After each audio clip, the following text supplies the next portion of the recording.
Welcome to the Gyms podcast. I'm your host, Joel Kleber, and this podcast is designed to share stories of our franchisees, franchisors, Jim himself, and other members of the Gyms family that we think you might find interesting.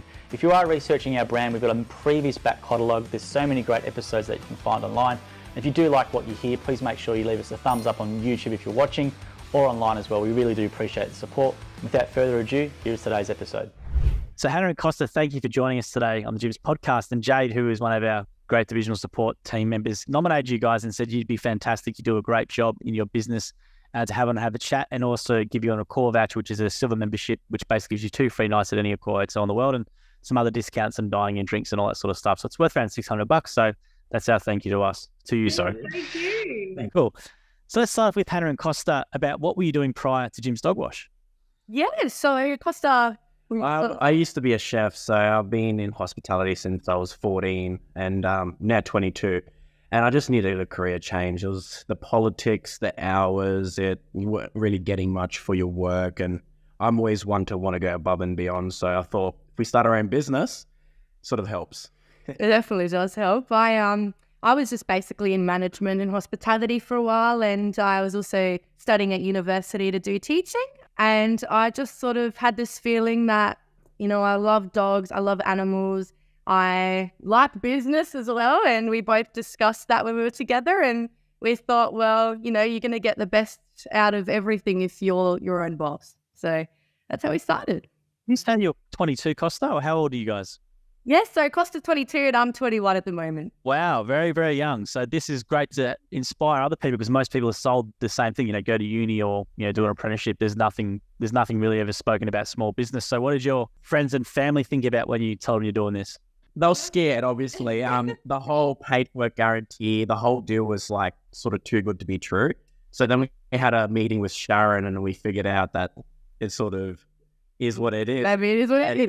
And we went from there. Yeah. You never look back. Yeah, it was definitely, a lot of people were surprised. They were a little bit nervous, but... Because we sold everything. we sold all our Really? Yeah, we oh, wow. So long saving. And we thought, all right, we know we've got the money, but let's just go above that, sell everything we have, and let's just, I suppose, wing it and see what happens from there. So how was it? So how did you decide on Jim's Dog Wash? Was there other things you were looking at the time, or was it just Jim's Dog Wash? Was there other things around it? So we wanted to do actually a food trailer, but the ongoing cost of food goes off, and permits were an issue with Adelaide, and then it was just so much marketing yourself that the fact that we're in a franchise really helps us, and it's helped us to not just worry about the work. Being on your own is a little bit, I really do give it to people that do start on their own, because if it wasn't for joining a franchise, I think we would be in a lot more of a different position. We wanted to do the food truck, but we just sort of found that the demand wasn't really there. There wasn't that guaranteed, you had to have that really good spot. And if you didn't have that good spot, if you don't get work, that was what it was. Tough luck. Yeah. Food trucks, you never know. He doesn't mind the mobile services. You never know. Yeah. What type of cuisine would you do as a Jim's food truck, or what type of cuisine were you going to do? This one here can do anything. Really? I don't know. Like, to be honest, I was thinking Greek, but then I was thinking Asian, then I was thinking fusion. It was just a whole lot of things running off the top of our head. Yeah. We're just depressed driving to work one day, and we saw the Jim's trailer in front of us, and we're just talking about it, like, is this meant to be? So it was a little bit of that manifestation, I think. We were talking about sort of wanting to just work for ourselves, and we were just over all of the politics and everything, and we thought, all right, well, this is something I've always dreamt of as a kid, and I just thought maybe it is what it is. Maybe it is what I want to do, and here we are. But only for doing it at such a young age, because a lot of people might get to 50 or 45 and have gone through that for 20 years before they then have enough, whereas you guys have made a really good decision early, because, you can try things, and as you said, it's a great start in business at such an early age, and if you want to do other things or whatever, you've got such a really good footing. Yeah. So you made the decision to do the Jim's Dog Wash franchise. Maybe tell people about the process. What's involved with doing it all, and it can be quite a bit of a whirlwind with it. So maybe just want to tell people about your experience when you made that decision to do it. What happened next? Yeah. So it started with Sharon. The meeting, and we just we were nervous. We were thinking, okay, well, it doesn't hurt to ask. So we started that process, and then it basically moved on to the training in Melbourne, and we thought, all right, well, let's just go. Let's just see how we feel. Which was A+. And the training really sold it to us. That was probably the biggest game changer. I think a lot of confidence. we felt a lot more confident sort of seeing how it worked. And even meeting Jim, like that was such a big thing to us. You didn't really expect that, everyone sort of thinks, is he real? Is Jim, is he actually there? He's brilliant. Why? Brilliant. Meeting him really was a game changer as well. Like it sort of showed us that no matter where you start, no matter how you start, you can always start, as weird as that sounds. And we basically did the training. We met everyone. We sort of put all of our books and everything together. And we thought, all right, well, it doesn't hurt to do a bit of training. Let's do that. We met with one of the franchisees that are in South Australia. She did training with us for 10 days. And then... It was straight into the trailer. It was really good. I think hitting the ground running was the best. You really sort of you want to put it off because you're nervous. But really, if you just throw yourself into that deep end and you take the chance, we would never look back now. We did 7 days of training because we got COVID towards the end of it. So we had our training and we're still confident enough. We were still confident. We still had the support from everyone. It never, just because we had to stop early doesn't mean we had no support. We were everyone, we had the calling, we had, even FaceTime and things, anything we had questions about. You're never alone. From the start to where we are now, we've never once been left alone. No. That's the best part of it. It was the grooming training because it's obviously completely unrelated to what you were doing previously. So how was that originally? Because it could be quite daunting. Like it's a completely new skill and you're dealing with, a live animal in regards to this sort of thing. So right on. How was it? It was definitely stressful. Pushing ourselves in the deep end to even just go. Yeah. That itself was nerve-wracking in the morning. We're actually, oh my God, we're actually doing this. We were so scared. But once you get on a trailer, and I think if you just have that right mindset that, you got to love animals to be in this job. That's the number one thing. Question. You ask yourself, do I actually really like dogs? And if your answer is no, maybe don't. Maybe don't do it. But we basically just sort of got into the trailer, sort of getting the grooming tools in our hands, knowing that a dog is a dog. It's like, a child in a way. They're never going to sit still. They're never going to always have the best attitude about it. You just sort of have to remember that, it's a living thing. It just wants to be seen. It wants to be noticed. It just craves that sort of affection from you as well. And once you sort of have that relationship with a dog, to be honest, like you're set. You go to work and they're running towards you all happy and you're like, okay. It's crazy. Even on the training, seeing her clients, that all the dogs that were just so happy to see us, and you'd see those big German Shepherds and Great Danes running and you were like, oh my God. But they're just big softies. Yeah, they come in and you just have to, put your best foot forward, and the training really was something else. It was fun, that's for sure.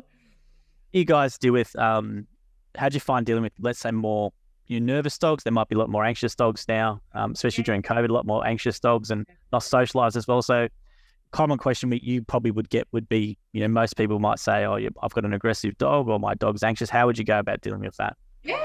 First of all, I'd say patience. You definitely need patience. You got to communicate with your client the fact that, look, hey, the dog is like this. We're gonna do like a few steps here and there to get past it. A lot of the time, because they've got such good hearing, we found that placing a cotton sort of happy hoodie over their ears blocks out a lot of the noise, and it helps them thoroughly get through the process for sure. It's just time and patience. You just have to be really careful. Obviously, a dog is a dog in terms of they have that, they can sometimes snap and have that moment of, oh my God, I'm anxious. And sometimes it turns into aggression because they don't know how to show it. They're just protecting themselves. They're just protecting themselves. So you just have to sort of keep in mind that, with a dog, you don't really want to stick your face in their face. And so to get them a little bit more stressed than they possibly already are, you just have to sort of keep your sort of face away, sort of just gently touching them, no harsh movements, too many loud noises if you can.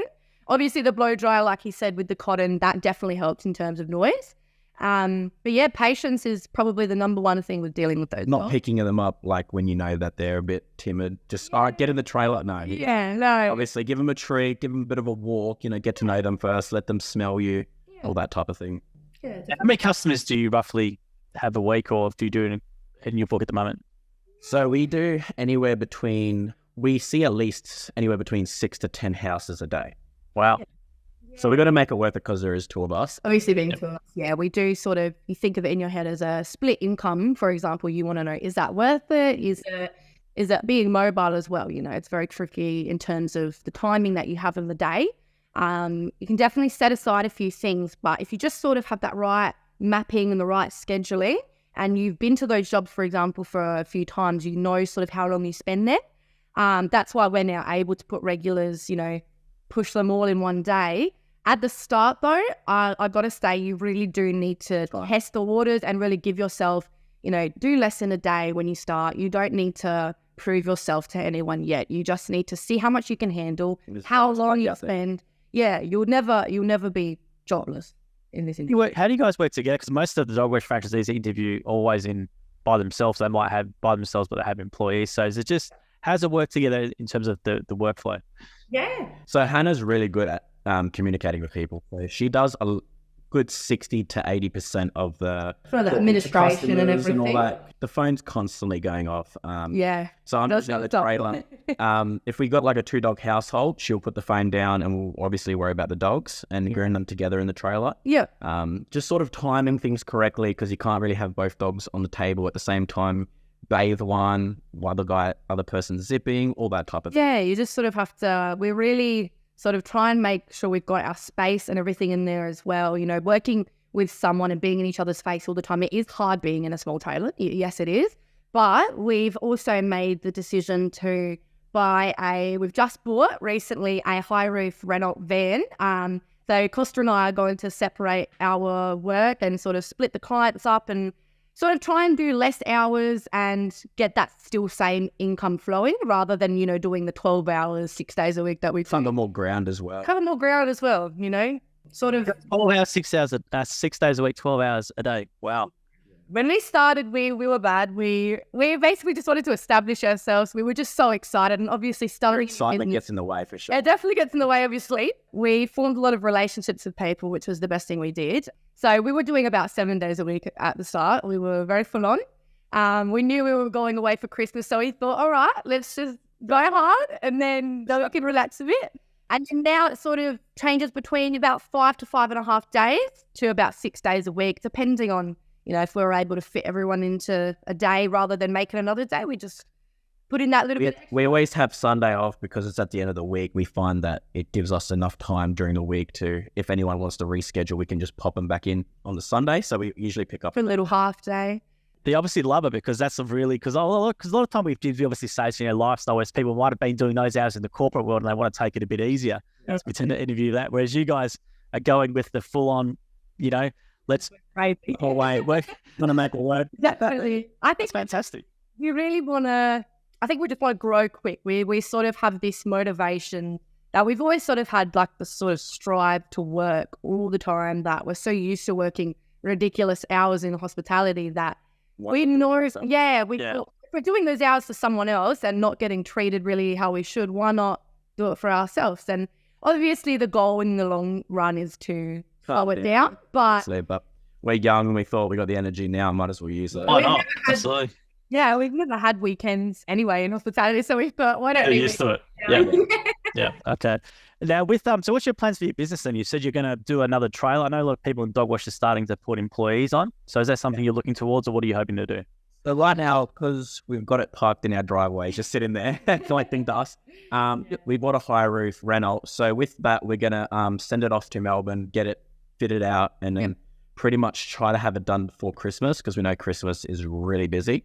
And Hannah and I are obviously going to go our separate ways during the day and just cover as much ground as possible. That's our next goal. After that, obviously, we want to step back a bit and hire someone, obviously give someone an opportunity to have such a good job. Yeah, definitely. And what are some common things that customers should know about between the grooms or between the washers? What are some things that if you could just, you keep saying the same things all the times. What are some things you want to point out for customers maybe to consider between grooms and washers for their dogs? Because I've interviewed a few Jim's Dog Wash franchisees, and it seems to be like customers, unfortunately, sometimes just think you're going to just sort out everything and they leave it maybe 6 or 8 weeks and then 100%. You know. So they think that you do like 6 to 8 weeks of brushing in about an hour's time. Yeah, definitely. It's hard. It's just communicating with them correctly. Just let them know that the type of breed they've got, they need either brushing, Absolutely. etc. And if they want to maintain the lengths, then they obviously got to maintain with the brush. Definitely. I have found the most common actually thing at the moment is with oodle dogs. So any dogs that are sort of curly coat or have a thick coat. One thing that I've noticed that a lot of people just haven't really seemed to grasp because it's not really advertised as much. Combing, a fine tooth comb is actually the best thing you can use on those dogs in between appointments because it actually gets to the roots and the core of the hair. Sometimes people think maybe slicker brushes and things work all the time. Most dog breeds, things like the standard like Maltese and sort of straight-haired dogs, it does. The biggest thing is though that really sort of messes the appointments up is that they try to brush them and, they disappoint themselves because they think, I've done all this work, why isn't it working? Yeah, they just want to shave the dog. They feel discouraged. And so you just got to communicate. You just have to find the right tools. Finding a comb for a dog with really thick, like knotty sort of tight hair, it makes the biggest difference. It's very maintenance filled, owning a dog. You sort of sign yourself up to that. And sort of getting a spot, like securing a spot in the calendar, because us groomers are so busy. If a person might want to like skip 1 week out because they feel like they can stretch it, which is totally fine, but then they'll sort of miss that whole month rotation. Yeah. Our honest advice is please pre-book. Please just pre-book, even if you're not 100% sure what, your schedule is at the time. If we just have that sort of both sides, we know that that's when your dog's due, you'll never go wrong. Your dog. A lot of our customers aren't even home when we go. Yeah, we have if you're not able to be home, we understand everyone has a busy schedule. And if you're not able to be home, we have this trust with our customers that they'll, leave a roller dog key or leave something out sort of where it's safe, and we'll go do the job for them and transfer or do whatever you have to, because we figured, if they have that trust with us, it's unstoppable. And that's where the gym's name comes in, because we're with such a well-known, established company. Yeah. They definitely trust us. The trust is very much there. So convenient. It's such a great point as well. Like we have cleaning franchisees the same and mowing guys and all that sort of stuff. But yeah, that's fantastic to hear that. It's so much more convenient for a customer just to have you guys come around, and that's fantastic to hear. Is that like half your clients or something you would say, or is that a good 30% of them? I'd say a good 30%. That's great. Yeah, it's sort of something that some people don't realize we can actually do. You mainly have to bring it up to them because they don't really want to suggest it. We suggest it usually on the third time out the visit if it's not working. When we've got that little bit of a bond with them and they know our dog's comfortable, their dog's comfortable with us, then sort of go from there. Such a no-brainer. It's such a great service that you guys do. Now, I was going to talk about the dog breeds. So do you have any particular type of dog breeds you prefer doing, or are some more trickier than others, or what type of dogs do you come across? Absolutely. We come across every single type of mixed bag of lollies. We really get a mix. From 2 kilos to 100 kilos. Yeah. So, our biggest client is a Great Dane named Hamilton, and he is just weighed in at 102.5 kilos. He keeps going up. Well, it's the same as me. Yeah. Bloody hell. Definitely. And then we've got, a tiny chihuahua who's maybe 1.5 kilos to 2 kilos max. Little Enzo. You got to put the blower on so light because they'll just... He's going to blow away. You have to be careful. Very, very weightless. I think we, in the best way possible, we don't favouritize any dog breeds. We do definitely love our big dogs, our Rotties and our... the big staffies, we love them all to death. They're just so, they're just so energetic and happy, and they sort of make the day really, you're starting at 8 a.m. in the freezing cold and the dog's freaking out to see you. Definitely feels good. The smaller the dog, usually the more the attitude sound. Yes, little dog attitude. But also, I must say that Groodles have definitely become probably one of our very, very much favourite. Especially because people aren't taking many oodles on right now because they're such... Oh, really? Yes, so a lot of groomers, I find, even just international, they are struggling to take on oodle customers because a lot of the time the customers do want their hair longer, and if they are matted, it ends up being shorter, and a lot of people are not the happiest about it, I suppose. And I think coming in with the advice of the fine-tooth comb, if people are really, determined to keep that length, they will do it. And we found that we've sort of been pushing that to a lot of our customers, and all of our referrals have been following that same structure. And I think that's why maybe that's why that is our favourite, because they're maintained pretty nicely now for us. That's great. That's great to hear. And yeah, it's interesting. I've asked a few people this question, and I think you guys said it's a bit different breed to everyone else. I think people have said golden retrievers, a few golden retrievers, and answered in poodles as well, because they like the being able to do different styles and that sort of thing as well. So yeah. And what about yourself? What dogs do you have? So we've got 4 Cocker Spaniels. 4? Yeah. Yeah. I've got 2 and I think that's enough. It's a lot. It's a lot. But they're not too big, so it's not too much of a, they don't knock us over every time we come in unless they are really excited. But I've grown up with Cocker Spaniels my whole life, and I've had a Maltese, I've had a Labrador, I've had them all. Costa grew up not so much around dogs. This was definitely a change for him when we moved in together and got dogs, and basically we started to see that, okay, I think I can't live without them. You got to like them pretty quick. You got 4 of them. Yeah. One of them's a Dachshund Cocker Spaniel mix, so he looks a bit different from the rest. It looks a bit longer and a bit sort of stockier. One of them is a Springer Spaniel mix, and the other 2 are purebred, so they've got, the long ears and the long body, and they're the best. Now, who suits those types of dogs? Honestly, I would say anyone... Shift workers.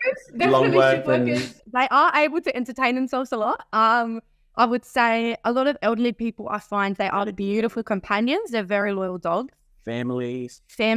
Kids, they're incredibly good with kids. I've had, lots of different family members with young children come, and these dogs they just sort of know to sort of have a sniff, and they get a little bit protective, but they know their limits. They somehow sort of pick up on that, they need to back off a bit and sort of allow the space. And I don't think a lot of breeds always pick up on that, and that's understandable. A dog's a dog. A dog is a dog. They always want to be around everyone, and, just knowing that limitation, knowing how to treat the dog and just sort of know where they need to sort of relax a bit. Really, any breed's perfect for that, to be honest. And with your business, what's some of the things that you've picked up, or what are some things that once you've got into it ring true to you in terms of advice that you can provide people, basically based on your journey so far? One of the things is, and a lot of franchisees come across this, you cannot please everyone. You can please 99% of the people, but there's always that one person that is either unhappy in life or they expect everything, and you just cannot please them. So obviously don't put yourself down because of that one bad experience. We've had quite a few bad experiences. Because there's 2 of us, we get through quite a few leads and customers, and you get a mixed bag of lollies. And it's just to always think about the good chunk of good you've always done. Yeah. And not to focus on or dwell on the negative. Just there will always be one person that may want to just complain for the sake of it, because they don't really see how it affects, a business. They just don't. Well, you got a great star rating, because that's why I asked that. Because look at your star rating on the side, it's 90. You got 90 ratings at an average of 4.9 stars, which is fantastic. So, but yeah, you're right. That's a really good point. You mentioned Costa, because it can get you down a bit if you have 99% of the people like what you're doing, and there's one negative comment. I don't know about you guys, but that's me. I'll do a negative thing, except the 99 things. So yeah. So how do you deal with that situation? And is there something where you just compartmentalize and say, look, just move on and look forward, or do you look at what you could have done, or how do you sort of look at that situation or work through it? Think about it constantly. So everything that you've just brought up, that runs through the brain for sure. Like, what did we do wrong? Did we do something wrong, even though we didn't? Could we have done something better? Maybe something we can keep in mind next time. Sometimes it may just genuinely be someone that isn't happy with the price. Being a premium service, you will get sort of those reviews that people are saying, well, that's ridiculous. I would never pay that much.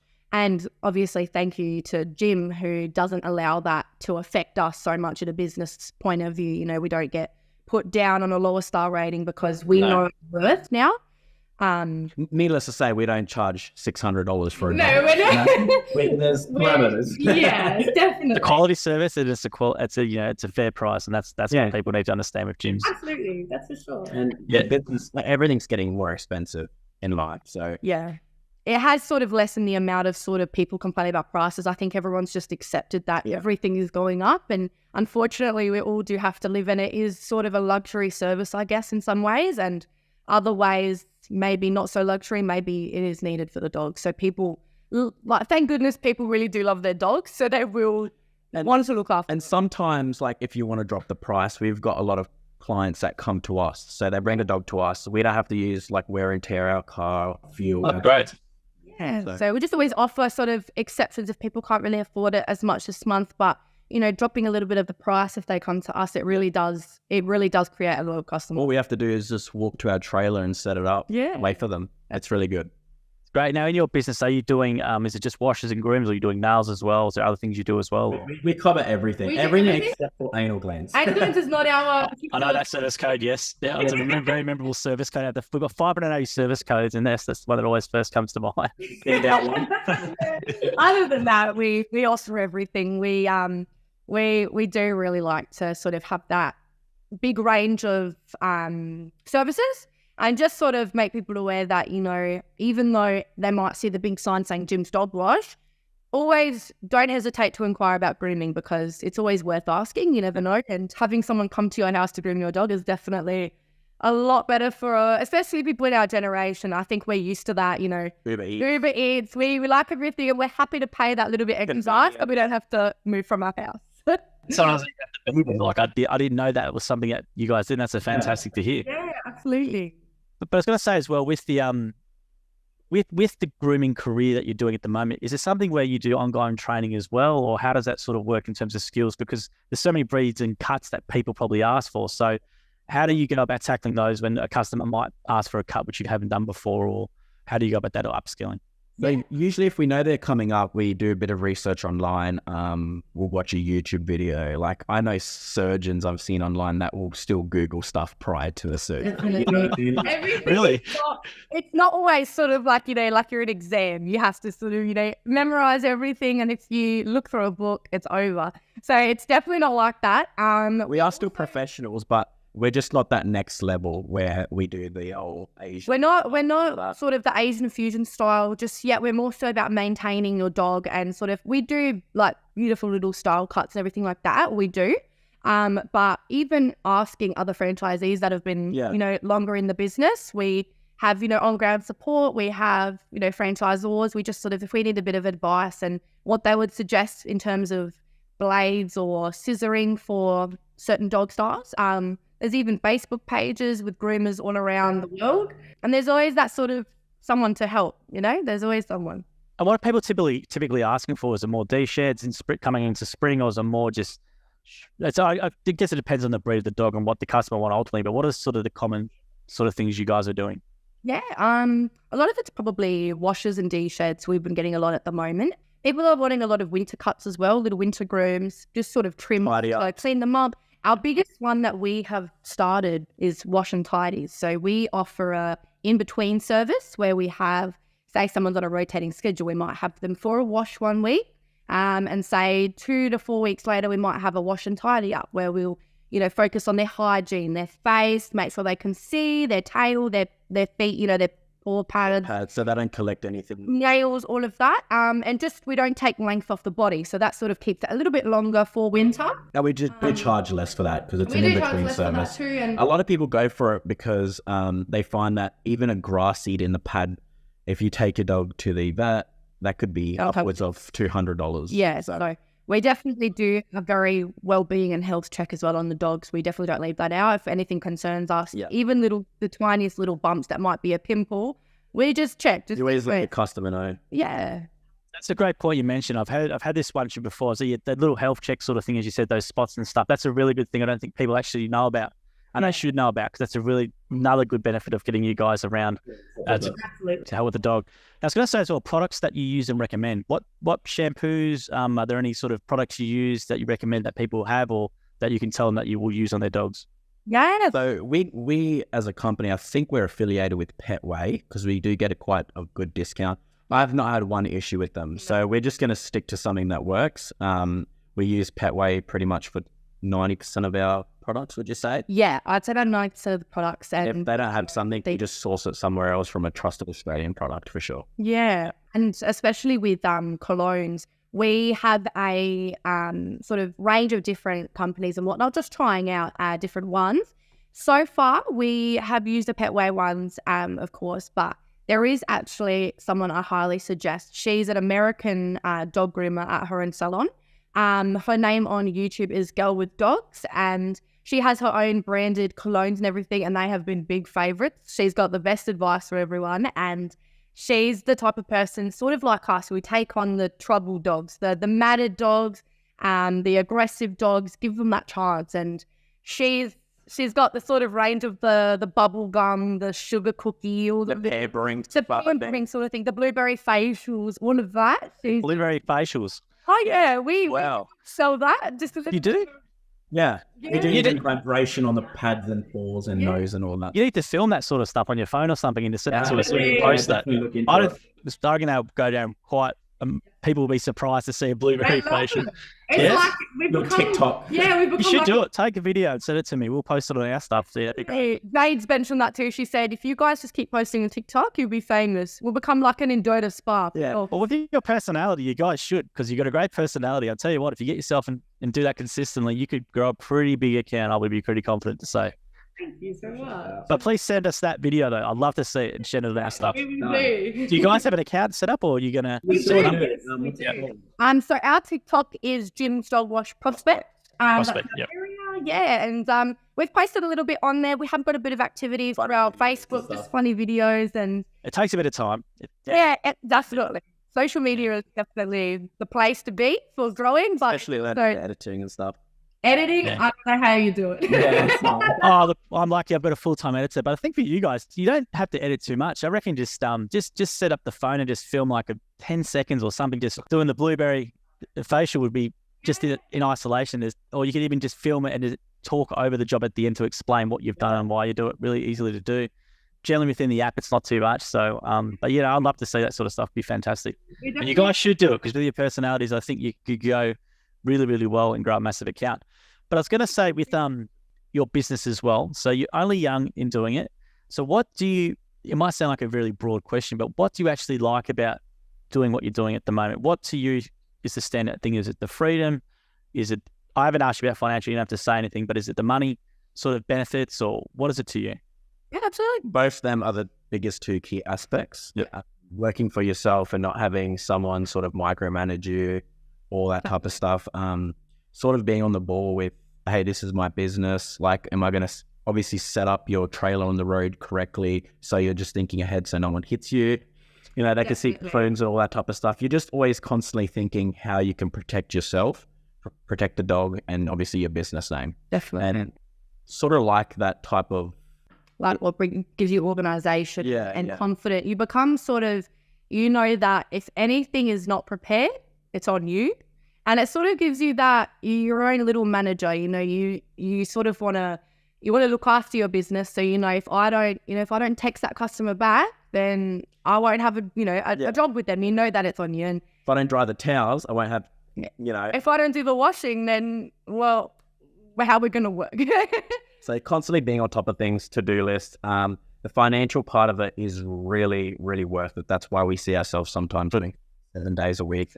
It's definitely a big motivation. It's knowing that everything we invested, we didn't want to have to think about sort of owing money or loans. We really just started from scratch. We sold everything and we basically just outright bought it. And we've already gotten to that stage where we've been in it for 9 months. We've already recouped all of our initial investment and profited a lot as well. So definitely has made us very confident and happy with it. Well, has it exceeded it might sound like a very obvious question now after hearing that, but has it met your expectations of what you thought it was going to be? Has it exceeded it, or has that been? It's exceeded it. It's exceeded it by far.